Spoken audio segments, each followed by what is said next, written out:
Cauliflower வாங்குனா எப்பவும் ஒரே மாதிரி செய்யாம கொஞ்சம் டிஃப்ரெண்ட்டா செஞ்சு பாருங்க. டேஸ்ட் சூப்பரா இருக்கும். இத நம்ம லாஸ்ட்ல அரைச்சு போடுற மசாலாலாம் ஹைலைட்டு. வாங்க எப்படி பண்ணலான்னு பார்க்கலாம்.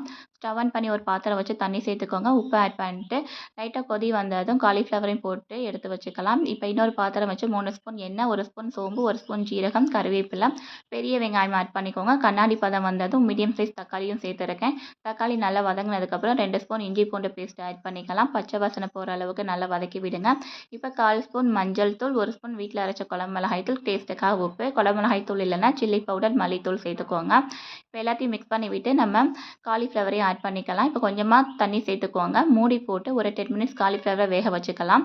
1 ஸ்பூன் மிளகு, 1 ஸ்பூன் சோம்பு, 1 ஸ்பூன் ஜீரகம் அரைச்சி எடுத்துக்கோங்க. இப்போ அரைச்சதையும் இதில் ஆட் பண்ணிக்கலாம். எல்லாத்தையும் சேர்த்து நல்லா மிக்ஸ் பண்ண விட்டு கொத்தமல்லி தூவி இறக்குனா டேஸ்டியான காலிஃப்ளவர் பெப்பர் கிரேவி ரெடி ஆயிடுச்சு. இந்த வீடியோ பிடிச்சிருந்தா லைக் பண்ணிட்டு மறக்காமல் நம்ம சேனலுக்கு சப்ஸ்கிரைப் பண்ணிடுங்க.